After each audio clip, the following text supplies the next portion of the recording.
Never. Go clean something first, and then you might get your way. When mom says, maybe another time, she means Never. never. There you go.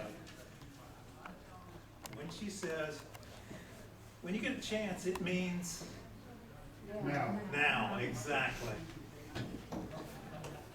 Were you listening today? What was the opening song?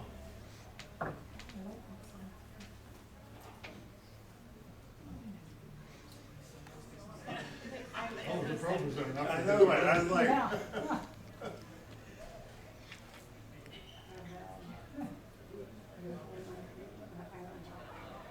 crown him with many crowns. That's right. And since you're not getting any candy today, you might as well just guess. If you're wrong, you're right. Congratulations, you get nothing. It wasn't redneck mother. Are you gonna sing for us today? Oh, absolutely not. There was mention this in the scripture reading. What was Al-Kadema? Al-Kadema. You can't look up, you know, no Googling, no Googling. Yeah, I'm looking at messages.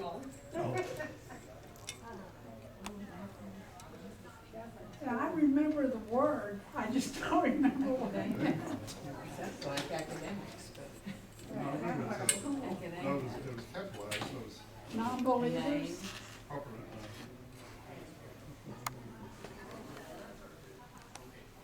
Akel. Yep. Okay, we must not have been listening too well because it means the field of blood. This was what Judas bought with his money, and then he ended up dying there, and he threw all those coins back to the priests. Okay. Y'all, this is, how many pieces of paper, yeah, this wasn't announced, but how many pieces of paper did Haley put together to do her demonstration today? Too Must many have. to tear. 25. Too low, I'll say about 100. you're too high. 30. Too low, 70. 50. Now, how do you know this? 'Cause I texted Haley during the service. I mean, Believe it or not, I got proof. you know, there's a trick to that. No, when I was a kid, back in my Baptist days, Yeah. you know, we had some of these strongmen come and we're like, I think this is in particular Amarillo, which was a pretty big town at the time, and had a pretty thick telephone book. Yeah. And so he would sit there and tear it, the strongman one, and then the guy, he stayed with us at our house, and so I was a kid, so I said, how do you do that? He said, well, there's a trick to it. And so you do is sort of flare the Fan it pages, out.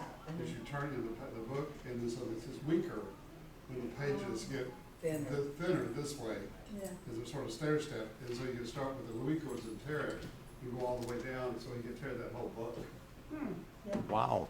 So I could do it, actually, as a kid, I could do it, you know, I learned that I could do I it. couldn't tell today, was Pastor successful? No. It was not. He just, But I think he could have been. Didn't it say Yeah. she It's Yeah, like, he he took it away from, I she think took it's- it away from him before he actually was successful. okay. Yeah, and that's what I thought. According to This is yours. statistics given out, how many people have incidences while driving while drowsy? 100,000. 100,000, exactly. Yeah. And when are you supposed to rejoice always? Always. Even when In all In every circumstances. circumstance. you give a specific item, even when you stub your toe. Now, when are you supposed to pray without ceasing? But not for all circumstances, but in all circumstances. When are you supposed to pray without ceasing? The example he gave. No. Oh, that's in all circumstances. When you're in the dentist chair Oh, that's right. Oh, he did, yeah. and you get to give thanks even when the, Cut you off. no, not the example he gave. The Astros are losing. Oh, no. Oh, he also talked about being cut off, right? Okay, what he did, He did later, but he gave They're three. not giving multiple choice.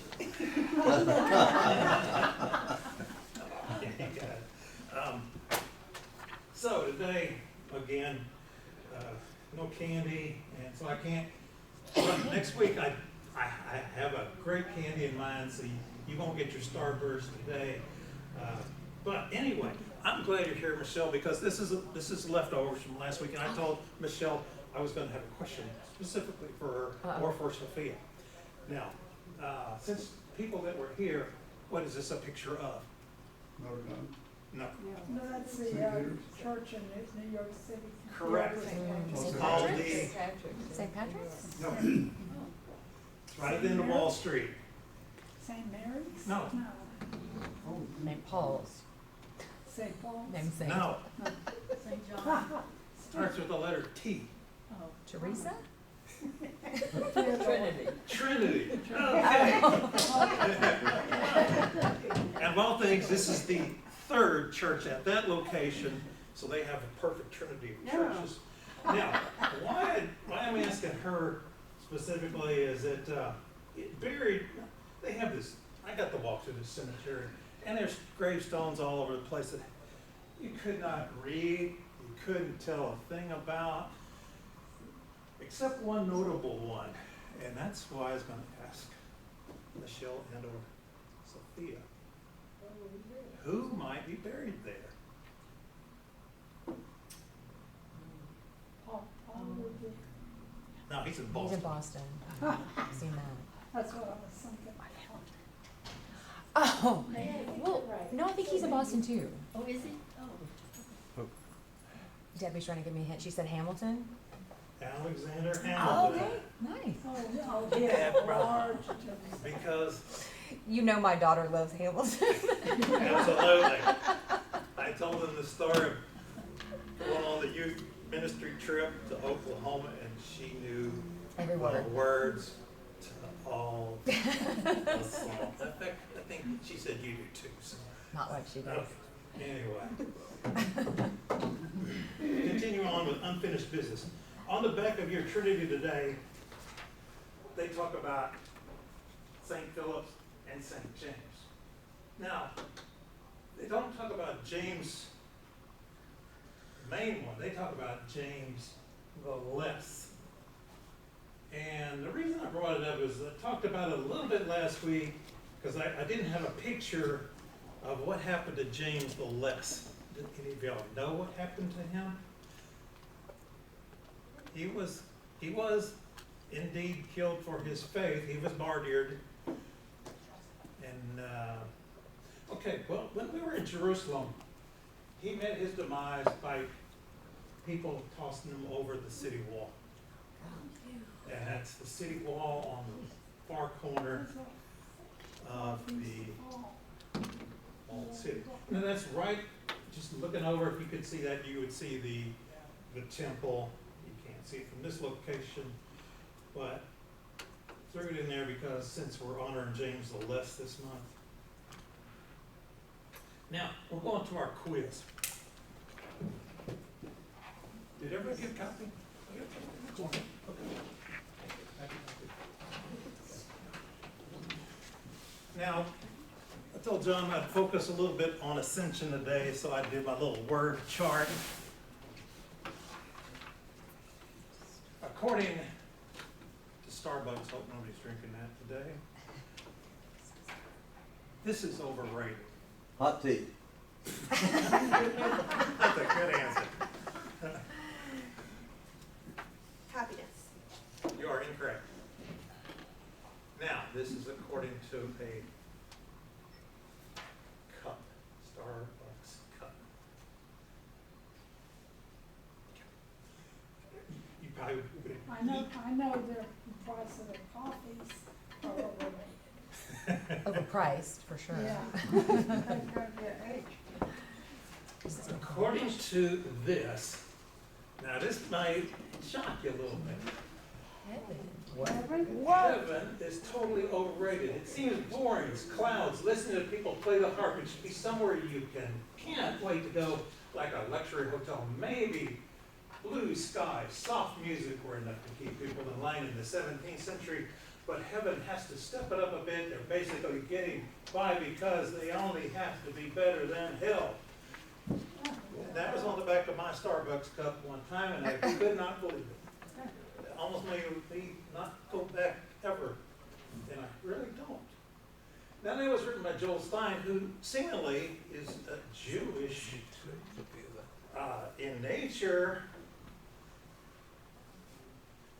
And one of these times I'm going to talk a little bit more about heaven, but when I seem to I think he misses a point where at the bottom it says, careful, the beverage you are about to enjoy is extremely hot. I think you ought to say, careful, the place you are about to go, if you do not believe, is extremely hot. I like that. Thank you. What was the first name of the guy? Joel Stein. What, Joel? Joel. Yeah, oh, Anyway, again, that's our H word for the day. Now, okay, I showed this last week because I always throw in stuff from countries we visited. This was in Bethlehem, and this was right near the Church of the Nativity. We passed it right by and go, oh, hey, had to Google that one to find it though, and took a screenshot of it.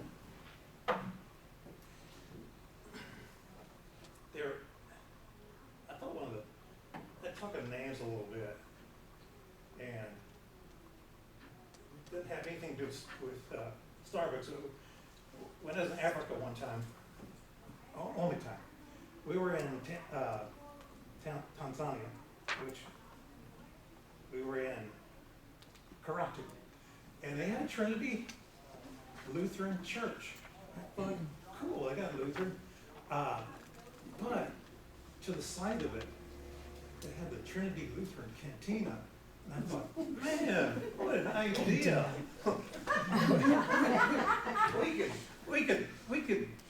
we could have theology on tap. And I really think that's something we need to pursue, you know. Anyway, that's a side thought, and it has nothing to do with our A word for the day, It's Oktoberfest. which is, what do you think, was not the how could he? Apple? correct.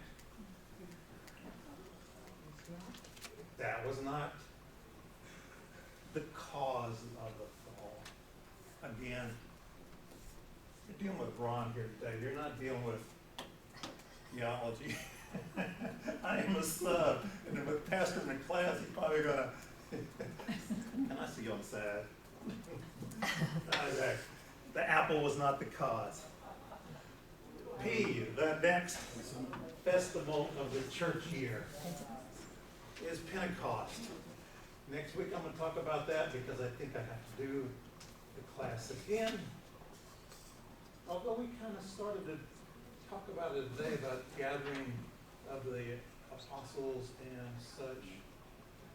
I'm also going to talk about a little bit about where we were in Jerusalem, because we were taken to the steps of near the front of the wall, and I just remember Saliba talking, and it was so hot that day, but he says that could have been where Peter preached his sermons after Pentecost.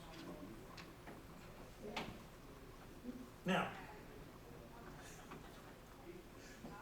don't take this next P seriously.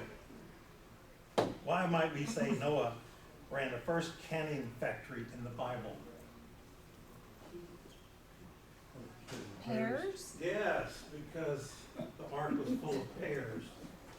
Again, sorry, that's a bad one.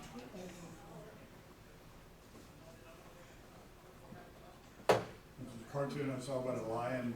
They were interviewing him after getting off the ark. He said it was sort of a boring cruise, but the buffet was great.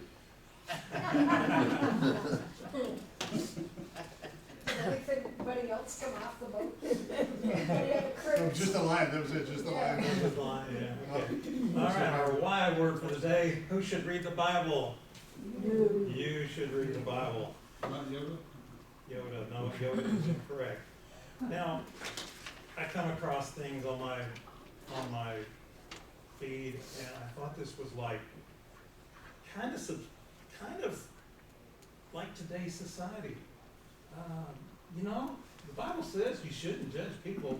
Woman tells Jesus at the great throne of judgment. She looks like she'd kind of be debating Jesus, and I think she'd probably lose. And anyway, I thought, you shouldn't judge people. Woman tells Jesus at the great throne of judgment. People are judgmental. I can tell just by looking at them. That's a good one. But I think we have a tendency to do that. I think it's a human nature thing almost. Actually, doesn't the Bible say you should judge your Christian brothers and sisters?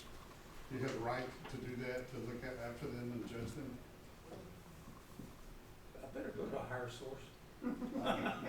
But you have to judge yourself more Sternly. strictly than you judge another Yeah, you person. hold yourself up to the highest standard.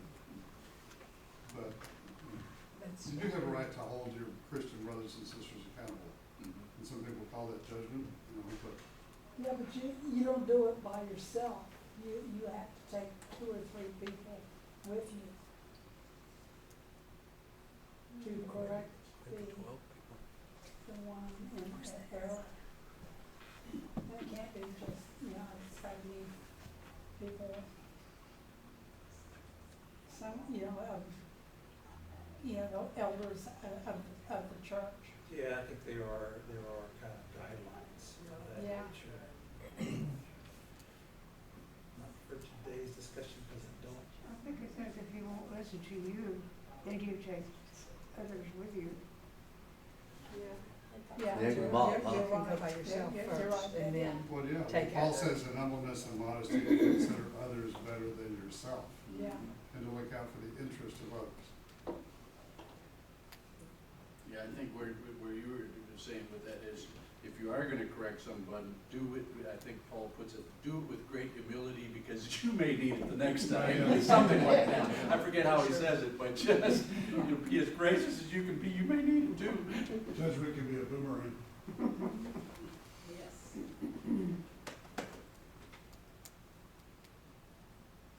Happened on the Mount of Olives. Essentially. Correct.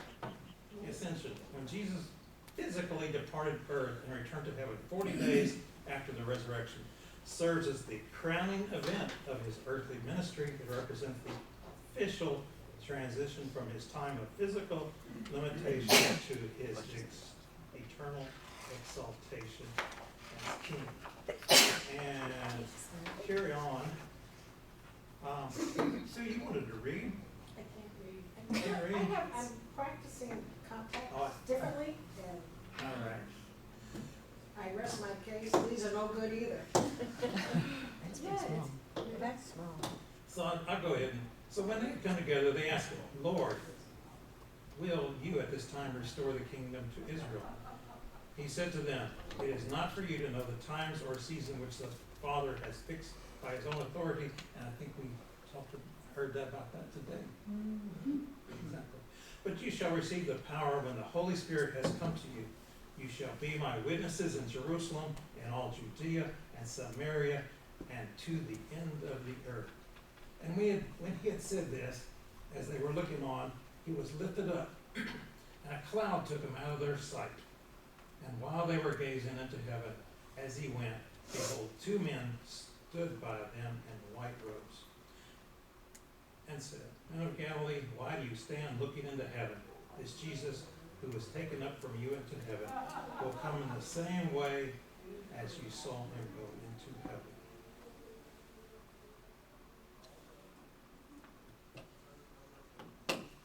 Now, this was not on our tour, but they have built a shrine, the Chapel of the Ascension on the Mount of Olives in Jerusalem, the historic shrine marking the spot where Jesus is believed to have ascended to heaven, built in the 4th century. The current Crusader area structure is a small octagonal building containing a stone slab featuring an imprint of Jesus' foot. And when I read that, I go, really? An imprint of Jesus' foot? By the way, that's also on our Jerusalem Shrine Guide. So I had to do some looking up. So I was curious about that last statement. And supposedly, what? What am I am kind of like perplexed. Was that his heel? I have a, How big is that? How big is? well, you see like- the size of the dollar bill. Yeah. Why it's not a shekel, I don't know. So Jesus was about a size 13? Yeah, it looks like a work boot to me that. I didn't even see a footprint. I Red don't, Wing I don't movie. see anything, yeah. I mean, and also, like, really, was he like having to lift off or something, and he made an imprint? I mean, this to me Lift off. It makes no sense. But anyway, Did he have that's- to bend his knees when he made the jump? Like Superman? I couldn't find a lot of details about it. This may just be one of those legends,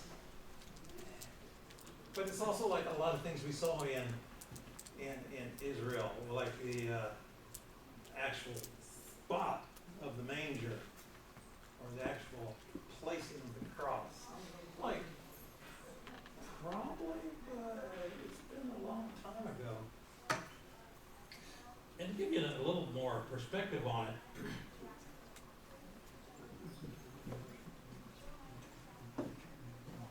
here is our Church of the Ascension right there. And you see the little gold dome, that's the Temple Mount right there. It's really not that far from his supposed resurrection.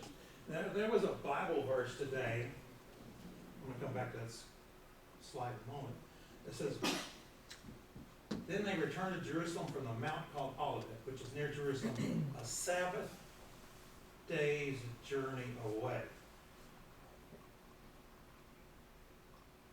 That, I'm thinking there may be restrictions on travel on the Sabbath, because I measured it, and it was only 925 meters from the Chapel of the Resurrection to the temple. That's not a very long journey. Okay, how many feet is That's multiplied by 3. Say 3,000. About a half a mile? Yeah. Well, they have to go down from the Temple Mount and into to the valley. Yeah, And then- Kidron Valley is and- along this. This is all this looks like concrete. No, it's graves. People are buried all over the Mount of Olives. Yeah. Then you have to go back up. It's really not that deep. I mean, it was like yes, it was a valley, but it wasn't like, I'll show you a valley here in a moment. Where's the Garden Tomb? The Garden of Eden, No, Garden Tomb. The- okay, that supposedly is right there. Again, we're also told the Church of the Holy Sepulchre has inside it a proposed burial location of Jesus also, correct? Am I right? So, and they built a little shrine, or the grave was destroyed by the Muslims long ago, and they built a little Tempietto on top of it. Now, inside the Church of the Holy Sepulchre. Is the Mount of Olives is also the location of Gethsemane, Yes. Yeah. where the presses are? It's this general area. It says a hospital there, but it like in this photo, but that is the vicinity of the center. Okay. And then the question I had earlier asked y'all about Alcadema, which was the field of blood, was at near the pool of Siloam, which we were told where healings took place. And our tour guide said, you look over that way, that was where Judas hung himself and such. Am I off course here, Pastor? I am off course. You're doing, no, you're not off course, you're doing great, that's what I was gonna say, you're doing great. So yeah, it was probably a field that looked like the size of our soccer field across the street. You know, just a small.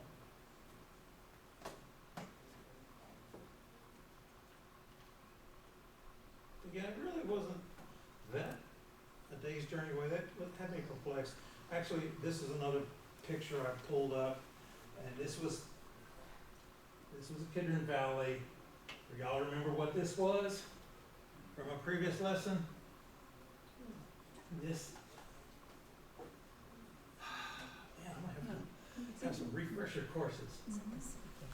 Younger minds, you need younger minds. Like Haley said, we're all gonna need to go through confirmation again. Okay, before I get to that, but up here was where the chapel was. This is the Mount of Olives. It kind of like is a big.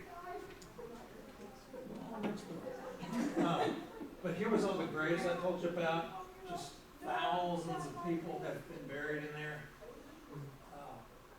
And the Ascension Chapel was up there. The Mount of Olives, Garden of Gethsemane is over there. That was probably a church dedicated to it. They have a lot of churches that are like built as memorials where this thing happened or that thing happened.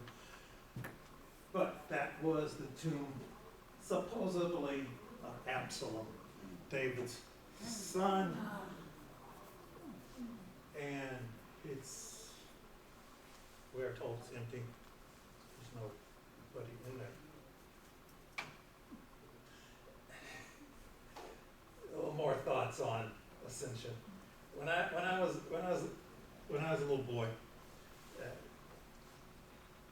and this is not a Paul Simon song, but in St. Paul's Church in Thorndale, they had this altar with Jesus' Ascension on it, and I really don't know the history of the art there. It was always intriguing to me, though. Either I was looking at it, or I was looking this way because they had the windows open, and they had a railroad track there, and they had trains go by almost every service, and I would watch the trains or look at them. Hey, I was a little bitty boy. But anyway, I always was intrigued with this picture, and it goes back almost 100 years because that's my mom and dad getting married in that church. And there you can see the Ascension picture. Now that was in the old church. They had several of them because the tornado happened to impede all things. But the church with one of the big white churches with no air conditioning and open windows, and actually don't be uncomfortable though. But anyway, 66 years ago, they were married there in August of 1949. And, all I remember them saying about it was the reception, which was in my grandma's garden area, was hot. Anyway, and they only have 2 toilets. One was an outhouse. Imagine your wedding festival, and you get a bunch of facilities. But the Ascension in artwork, it even goes to our okay, this is Servin, Texas. St. Paul's also. Instead of St. Paul, and you can see in their altar area, they also have a picture of the Ascension. And how many of y'all been to this church? Yeah, there's a lot. My father was a member there, yeah. Okay, so you were just, Yeah, he came from, had a Windows background. okay. And born and raised in Serpent, went to school. I was born and raised, that's a small area. Windisch, in case y'all don't know, is like this little area between Germany, Poland, and Czechoslovakia. It was an area where they kind of like immigrated from. And they immigrated to the Lee County area of Texas. And they built this like in 57. yeah, It was the first Lutheran church in Texas. there you go. And the winds came, when they migrated over here, they came over to Nevis, Yep. migrated across the Houston Prairie, settled there. They'd done some scouting before because it reminded them of that area of Germany where they were. But they came because the Germans wouldn't let them read Windisch in church. So after they got settled here, then here comes the Germans several years later. The Winds were kind enough to give them grain, seeds, stuff like that. And then, of course, it popped up again later on. And so they had another rip to the church. So the Germans left and went across the street and started a church called St. Philip. And it failed, probably because Pastor, what was his name? Killian, probably wouldn't let him get a new call. But it failed. And so the Germans, they could come back if they publicly apologized. If they did, then they were welcome back into the church. If they didn't, most of them went east. They went over where we are, Holy Cross of Laurel, Which is where my mother went which is to where her church. mother was born, was baptized, was confirmed there, went through school there. And by the way, balcony's got pews up there. Those were for the men. The women were in the downstairs section. And the men who couldn't climb the steps to get up there were called short timers because their earthly stay was in short duration. If you couldn't make it upstairs, you were not going to be long for this world. Anyway. And by the way, behind this light, or whatever it is, that's the pulpit up there. So everybody's got to kind of look up there. Kind of like our big screens, though. Sometimes I catch myself just looking at the big screen instead of checking out the live pastoral preaching. I sometimes just kind of like just there at the screen. But anyway, it's a cool old Lutheran church, and I would suggest it might be worth your. You got the Windisch Museum up there, which is really interesting. The Serpent Picnic is, you got the Serpent Picnic and the Holy Cross Picnic. Serpent Picnic is in It's Memorial Memorial Day, Day. and then the Holy Cross Picnic. It's Labor Day. Labor Day. Yeah. I thought it was later. I don't know why I brought this up, but once upon a time, Yeah, but it's not the same as there Windisch was a Ascension Lutheran church here in Houston. I actually knew a couple of people that went there. I think that's what the building looks like today. It's kind of like what, I think the last year I could find it in operation was in 1985. And I think they sold it or leased it or done something with it to some other group. And I'm surprised the lawn is all in shape, but What is that again? this was once upon a time Ascension Lutheran Church here in Houston. It was off of Belford. I was only there once. Yeah, but you can tell, seem better to.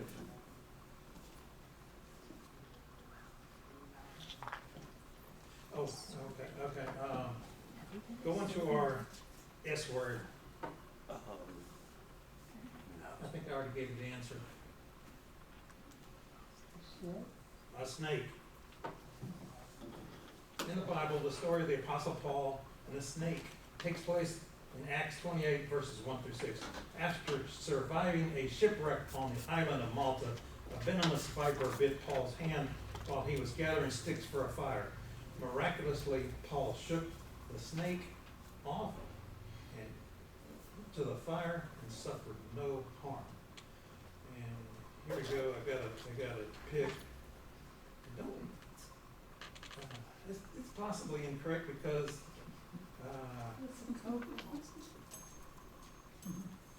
it says viper. It did not say it was a cobra. But What are, what's one thing incorrect about Paul?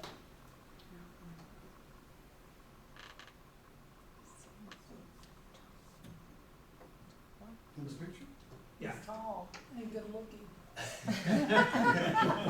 You can see he's not good looking in this Well, picture. it is a very stature about it. All right, so we got a Bible handy. Read Acts 18:18.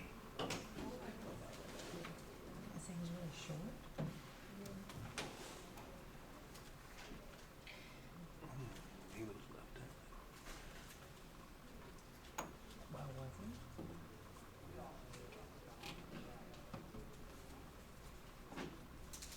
After this, Paul stayed many days longer, and then took leave of the brethren and sailed for Syria, and with him Priscilla and Aquila. At Cenchreae, he cut his hair, for he had a vow. So he shaved his head. This doesn't look like a shaved head to me. Also,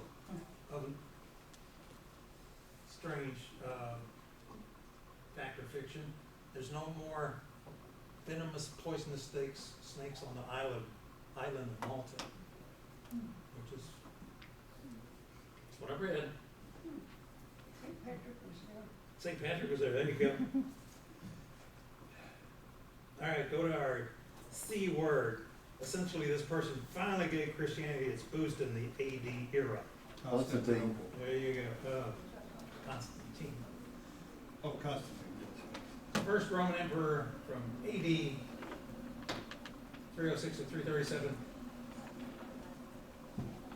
The reason I found him was I was digging up what's significant about May 17th in the church era, and his name came up. He was actually true. He's 22nd. He played a pivotal role in elevating the status of Christianity in Rome. The Edict of Milan is decriminalizing Christian practice and ceasing Christian persecution. And I think we have a photo of him. There we go, Constantine. But I think once the persecution kind of let up a little bit, that's when you have a lot of things go to all the world, preach the gospel. All right. Our next question, ebooks of the Bible. Oh, I almost gave the answers again. All right, throw them out there. Ezekiel. Ezra, Esther, Ephesians, Ecclesiastes, Exodus. Exodus. Somebody went ahead of the game. All right, we have Exodus, Ezra, Esther, Ecclesiastes, Ezekiel, and Ephesians.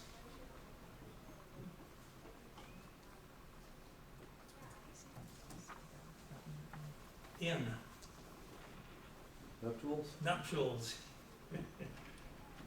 Again, don't take this one so seriously. I found a thing here where I think it's newly elected. They always go to the stores or something and get them a registry. Now you can get you a registry at Chevron. Show us your love by paying for our gas. Anyway. And then also I throw in there one of the dumbest shows on TV. That's according to me. Starts with a Y. Has to do with nuptials. I think somebody said it. Say yes to the dress. I find that to be so. Say yes to the dress. Oh, that's one. I like Something it. else. See, according to Ron. According. That's why we have two TVs.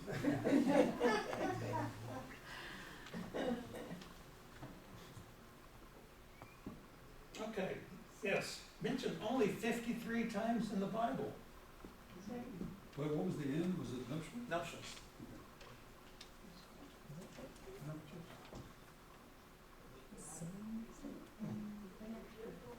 Our S word? What was the S word? I thought I heard it, but I didn't hear it loud enough to. Well, I think she said Satan. Satan is correct. I mean, you think we have 66 books in the Bible, according to data. I mean, the focal point of our adversary, or the devil in all his works and all his ways, and it's only mentioned 53 times. It seemed like there'd be more, and it may be something to be studied. Satan is a prominent figure in Abrahamic religion, generally viewed as the adversary of God, the personification of evil, and the tempter of humanity. The name originates from the Hebrew word Satan, which translates to adversary or accuser.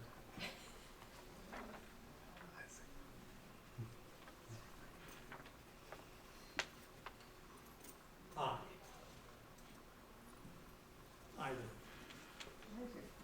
Yeah.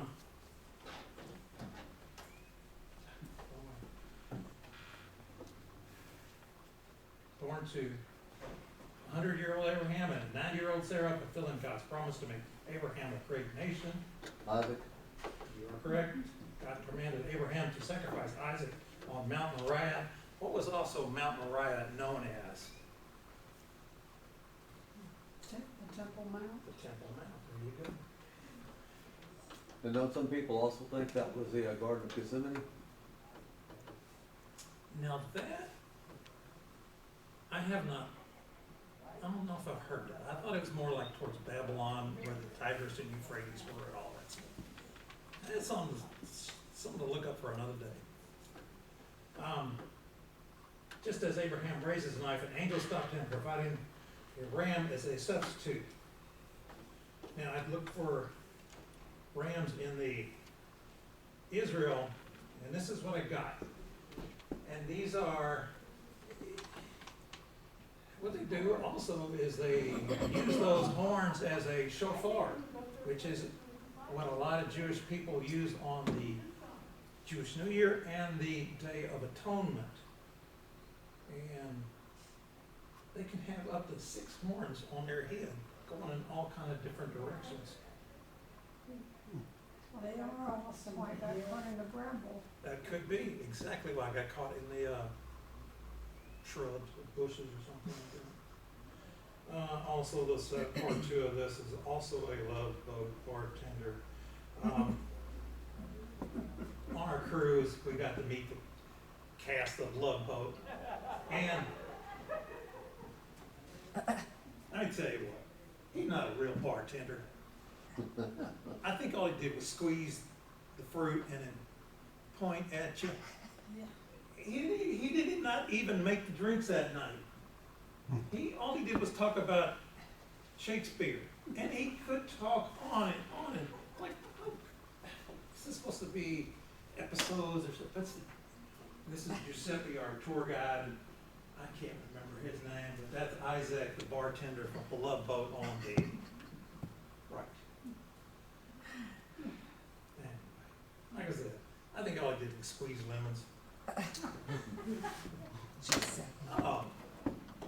Coming across this week, we all get this. Old. Oh.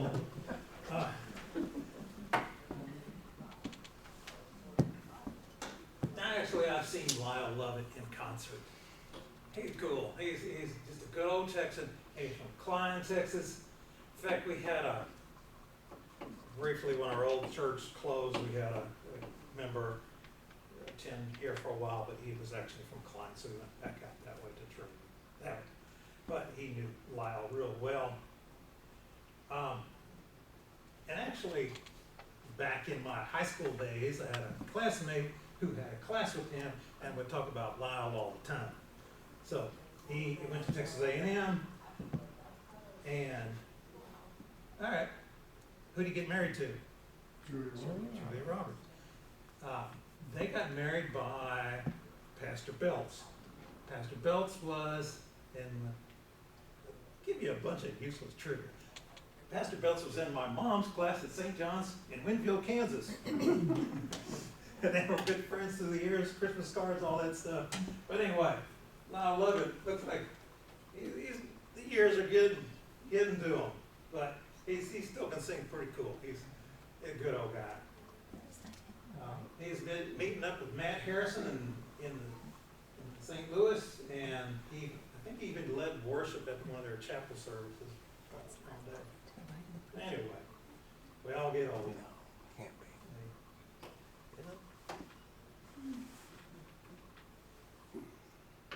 be. Even though I wander through the valley of the shadow of death, I will fear No, no evil. Valley of the shadow of death from Psalms 23:4 in the Bible, translated from ancient Hebrew as the deepest darkness, is a powerful metaphor for facing severe hardship, danger, or the end of life itself, with a comforting promise that God is always present to guide and protect. I should say you, not you. no. Adrian. Yeah. What I was talking about valleys earlier is, again, on our Holy Land tour, we stopped by this deep valley, and tour guide was saying that could have been the inspiration David had, because it's on the road from Jericho up to Jerusalem. And this is not the picture I wanted to show you today. It's going to have to come back in another day. But I mean, you look at the sheer. That's not the Kidron Valley. That is a valley of the shadow of death, and you could go a long way down. That right there is called St. George's Monastery. Again, I didn't know who St. George was, so I did looking up. He was actually a Roman soldier who converted to Christianity and was martyred for his faith. Now, when we were told there was only actually like 2 monks there at the moment when we were in, so it's not exactly a busy place. And we didn't get near it. I mean, there's probably what do they call it when you go back and forth? Switchbacks, all kind of way going back down to the monastery. Wasn't an option for us to do, but that's St. George's. Okay, that kind of completes our thoughts on ascension and such.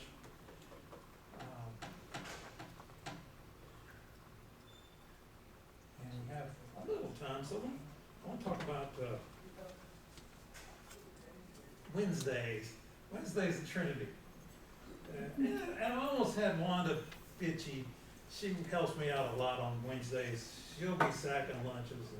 And this is one good thing about getting involved with something you just don't normally do, is you get to know people a little better. And I didn't know, I've been here a long time, quite a long time now. I never knew Wanda until I started working with her and at the Sack Lunch Ministry. It's been kind of a blessing. She's pretty cool.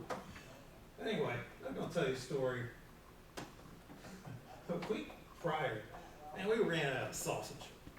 And I thought, yeah, I'd say we've also wondered, talking to Wanda and I, about what could we put in their bag that might shake up that menu a little bit, because, I mean, Vienna sausage day by day by day by day, because a lot of people are repeat customers.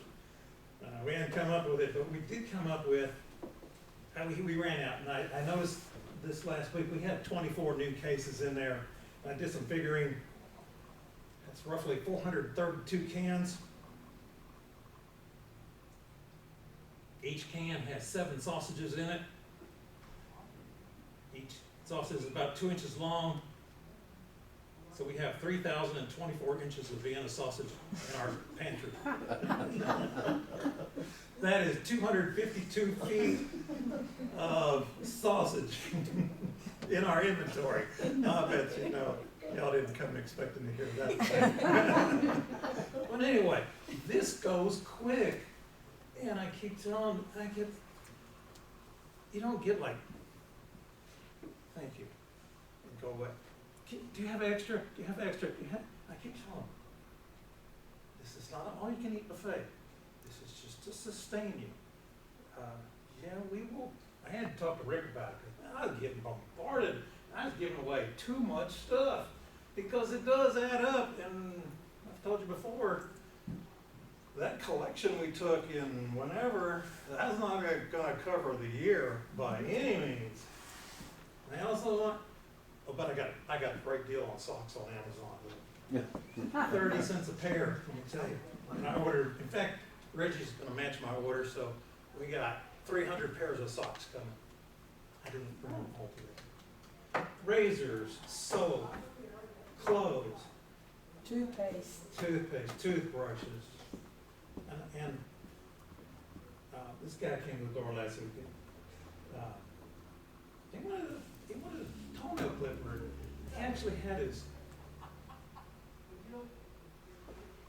feet in sandals, and I could see those toenails. That's not a clipping thing. You got fungus, man. You got more than what? You need a podiatrist. Sorry, dude. I gave him his toenail clipper anyway, sent him out there with a sack lunch, and, you know, I try to be polite and kind. And then he came in later, came up to the door twice. And he wanted a backpack. I go, no, we don't. I haven't even given away a backpack since I started doing this. And he was getting mad. It's like, sir, and he kept going. I was in the Florida Pen, and they give the convicts backpacks to put their stuff in. This is not the Florida Pen. Anyway, sometimes you just don't get any appreciation. And as even Rick told me beforehand, we're dealing with some people who got a little bit of mental illness, and I tell you what, I can go stories much more than that. There's some stories at the door every Wednesday, just giving you a little brief. But sometimes I wonder, you know, we're being really generous, but are we being generous enough? But sometimes, if I was living on that bag every day, I don't know, for another day. Oh, okay, and, I forgot item number 2. Like John, our normal teachers got surgery last Friday, and I did ask Donovan that. I said, how's your grandpa? Fine. You had surgery on Friday? Yes. So, I got my teenager response, so I want to hear more from Julie as to how John is doing. Well, so here's the problem. My parents are very private, which is why they didn't tell anyone that this was even happening ahead of time. So I asked what I am allowed to share, and they were like, oh, no one's going to ask. I said, of course they're going to ask me. So they said to share that he had an outpatient procedure on Friday, and he is not allowed to take a shower until Monday. Therefore, he couldn't be here. I mean, that sounds like my dad, something he would tell y'all. So, but he's doing fine. But I don't want to say too much because I was given specific directions. Which is also why Donovan's answers are, yes, okay. And now I know Donovan. Yeah, so he's fine. Good to hear. And winding down items for the day, I found the peace pole.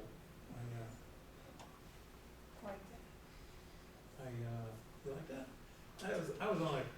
I was at my son's house last week, and he's a city engineer in Farmers Branch, Texas, near Dallas. And he was in charge of a community cleanup. And I was up there to visit my sister Linda, who's in very poor health. And so I said, sure, give me a pole and a picker upper, and I'll help you. And I came across the peace pole. Anyway, I took a picture. Since I had what I had last week. I had it.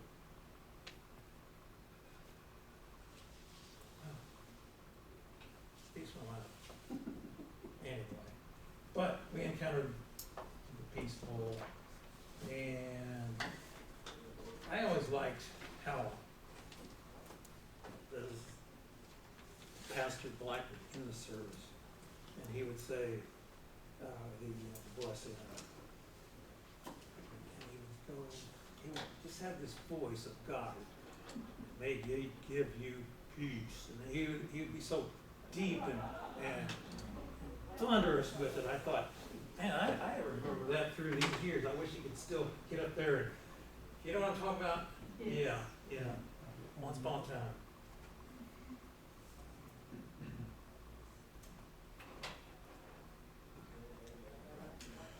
Well, hey, we are out of time. I appreciate y'all listening to me today. And I want to close with finally, brothers and sisters, whatever is true, whatever is noble, whatever is right, whatever is pure, whatever is lovely, whatever is admirable, if anything is excellent or praiseworthy, think about such